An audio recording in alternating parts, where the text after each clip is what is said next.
ఖమ్మం జిల్లా కేంద్రంలోని 92 survey number భూమిలో 415 గజాల భూమిని కబ్జా చేసిన బీఆర్ఎస్ కార్పొరేటర్ శ్రీవిద్యా చౌదరిపై కేసు నమోదు చేశారు పోలీసులు.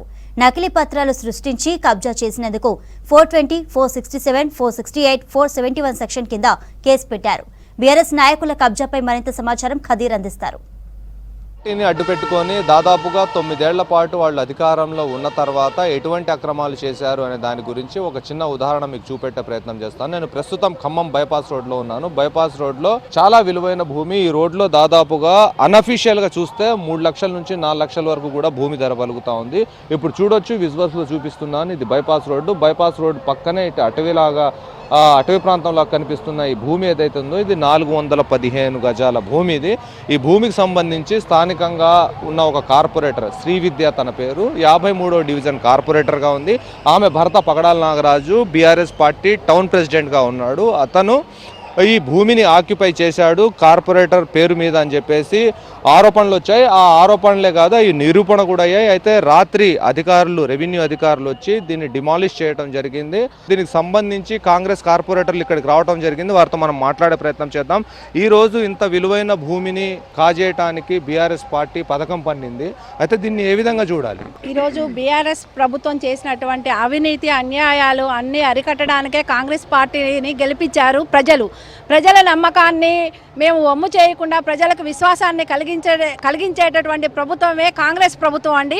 బీఆర్ఎస్ ప్రభుత్వంలో ఉన్నటువంటి కార్పొరేటర్లు చేసినటువంటి అవినీతి అన్యాయం భూ కబ్జాలన్నిటినీ వెలుగులోకి తీసుకొచ్చి ప్రజలకు శాంతి భద్రతలు కలిగించాలని మేము కోరుకుంటున్నామండి. అయితే ప్రభుత్వ ఆస్తిని ప్రభుత్వ పనుల కోసం వాడాలి, ఇట్లా రెగ్యులరైజ్ చేయించి అన్యాయంగా ఈ భూముల్ని ఆక్రమించుకోండి అని చెప్పి ప్రభుత్వం చెప్పడాన్ని ఏ విధంగా అర్థం చేసుకోవాలి?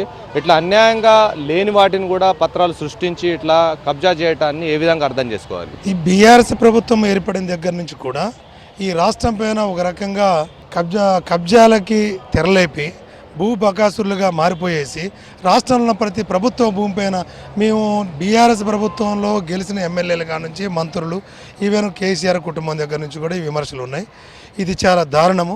భవిష్యత్తులో ప్రజలకి ప్రభుత్వానికి ఉపయోగపడే ప్రతి స్థలాన్ని వీళ్ళది ప్రభుత్వ స్థలం అంటే మా యొక్క బీఆర్ఎస్ ప్రభుత్వంలో ఉన్న నాయకులకు మాత్రమే చెందుద్దన్న ఉద్దేశంతో పైన ముఖ్యమంత్రి కుటుంబం దగ్గర నుంచి మంత్రుల దగ్గర నుంచి కింద కార్పొరేట్ల వరకు చాలా దారుణంగా అత్యంత విలువైనటువంటి వేల కోట్ల విలువైనటువంటి భూముల్ని దాన్ని కబ్జాలు చేసుకోవడం అనేది చాలా దారుణమైన విషయము.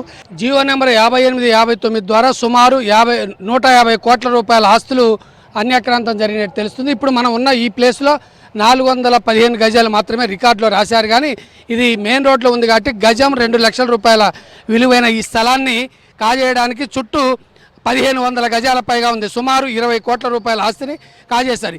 ప్రభుత్వం రేవంత్ రెడ్డి గారు వెంటనే దీని మీద ఒక ప్రత్యేక విచారణ బృందాన్ని వేసి రాష్ట్ర వ్యాప్తంగా ఒక ఐఏఎస్ ఆఫీసర్ని దీన్ని కేటాయించి విచారణ చేసి మొత్తాన్ని అందరిని అరెస్ట్ చేసి ప్రభుత్వ స్వాధీనం చేసుకోవాల్సిందిగా కోరుతున్నాను. టూ టౌన్ సిఐ వద్ద ఉన్నాం. టూ టౌన్ సిఐ కుమారస్వామితో మనం మాట్లాడే ప్రయత్నం చేద్దాం.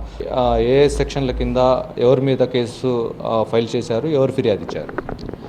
శ్రీరామ్ అని జిల్లా ఉపాధి అధికారి కంప్లైంట్ పైన శ్రీవిద్య అనే కార్పొరేటర్ పైన నిన్న కేసు రిజిస్టర్ చేయడం జరిగింది. శ్రీరామ్ గారి కంప్లైంట్ పైన 420, 467, 468, 471 సెక్షన్లలో కేసు రిజిస్టర్ చేయడం జరిగింది. యాక్చువల్గా హౌస్ నంబర్ 1-1-20/6 అది సర్వే నెంబర్ 93లో ఉన్న ఇంటిని 92లో ఉన్నట్టు క్రియేట్ చేసి మాకు పర్మిషన్ తీసుకొని జీవో నెంబర్ 59 కింద రిజిస్ట్రేషన్ చేసుకున్నారు. దానిపైన అది అందులోది కాదు, గవర్నమెంట్ భూమిలోది కాదు, దాన్ని తప్పుడుగా చేసిర్రని వాళ్ళ కంప్లైంట్, కలెక్టర్ గారి కంప్లైంట్ వస్తే దానిపై ఉపాధి అధికారిని విచారణ అధికారిగా నియమించిన కలెక్టర్ గారు దాన్ని బేస్ చేసుకొని వాళ్ళు ఎంక్వైరీ చేసి ఆ ఎంక్వైరీ రిపోర్ట్ మీద మేము కేసు రిజిస్టర్ చేయడం జరిగింది. బీఆర్ఎస్ నాయకులు అంటే ఇలాంటి అక్రమాలకు పాల్పడ్డాన్ని ఏ విధంగా చూడాలంటారు? గతంలోనే ఈ గత 4.5 సంవత్సరాల్లో అంటే బీఆర్ఎస్ పార్టీ గత నాయకుడు 4.5 సంవత్సరాల మంత్రి అయిన తర్వాత ఖమ్మం నియోజకవర్గంలో వేల కోట్ల భూములు అక్రమానికి గురైన సంగతి గతంలో చాలామంది మొత్తుకున్నా సరే అధికారం ఉన్నదని దాన్ని బయటికి తీయలేని పరిస్థితులు ఉన్నారు.